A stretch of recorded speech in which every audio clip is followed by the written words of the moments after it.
बोलो कृष्णचंद्र भगवान की जय। एकादशी महारानी की जय।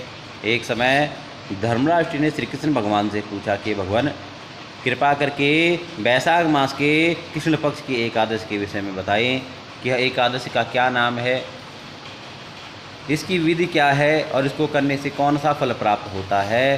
सो हे नारायण, हे वासुदेव, कृपा करके इस विषय में मुझे जानकारी दें। भगवान श्री कृष्ण कहने लगे कि युधिष्ठिर, वैशाख मास के कृष्ण पक्ष की एकादशी का नाम वरुथिनी एकादशी है और यह सभी प्रकार के सौभाग्य तथा सुख देने वाली होती है। इसके व्रत करने से मनुष्य के सभी प्रकार के पाप नष्ट हो जाते हैं तथा इस लोक में सुख भोग कर अंत में मरने पर मनुष्य को परलोक में मोक्ष की प्राप्ति होती है। वरुथिनी एकादशी का जो व्रत है, इसका जो फल है वह 10,000 वर्षों तक तपस्या करने के बराबर प्राप्त होता है कि 10,000 वर्ष तक जब आप तपस्या करते हैं जो फल आपको मिलता है उतना ही फल वरुथिनी एकादशी के व्रत के पुण्य से मिल जाता है।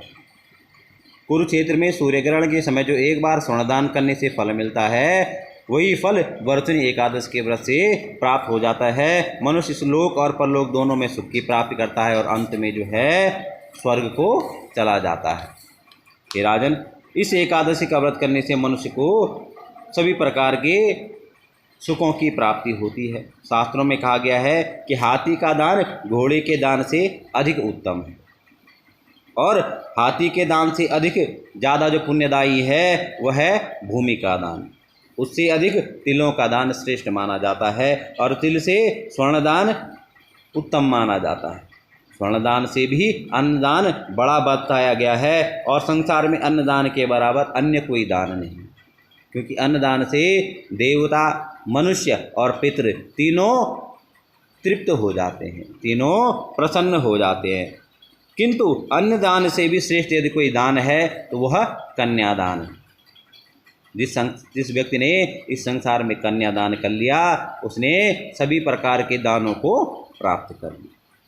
शास्त्रों में कन्यादान के बराबर बताया गया और इस कन्यादान के बराबर ही इस वरुथिनी एकादशी का व्रत का फल है। जो मनुष्य लोभ के वश होकर कन्या का धन खा लेते हैं वे प्रलय के अंत तक नरक में पड़े रहते हैं या उनको अगले जन्म में बिल्ली की योनि प्राप्त होती है। जो मनुष्य प्रेम से एवं धन सहित कन्या का दान करते हैं उनके पुण्य को लिखने की तो चित्रगुप्त की भी सामर्थ्य नहीं है।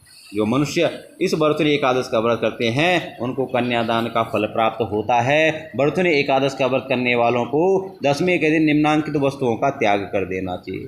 कांसे के बर्तन में भोजन, मांस, मसूर की दाल, चना, कोदो, शाक, मधु सहित दूसरे का अन्न, दूसरी बार भोजन, स्त्री संग तथा किसी दूसरे के साथ मैथुन करना, इन सभी चीज़ों का त्याग कर देना चाहिए। उस दिन जुआ नहीं खेलना चाहिए। उस दिन पान खाना, दातुन करना, दूसरे की चुगली करना तथा पापियों के साथ बातचीत भी नहीं करनी चाहिए। उस दिन क्रोध करना, झूठ बोलना त्याग देना चाहिए। इस व्रत में नमक, तेल तथा अन्न वर्जित है। हे राजन, जो मनुष्य इस एकादशी की विधि पूर्वक व्रत करते हैं उनको स्वर्ग लोक की प्राप्ति होती है। अतः मनुष्यों को पापों से डरना चाहिए। जो मनुष्य यमराज से डरते हैं उनको वरुथिनी एकादशी का व्रत विधि विधान से करना चाहिए। इस व्रत के महत्व को पढ़ने से 1 सहस्त्र गोदान का फल प्राप्त होता है। इसका फल गंगा स्नान के फल से भी अधिक बताया गया है।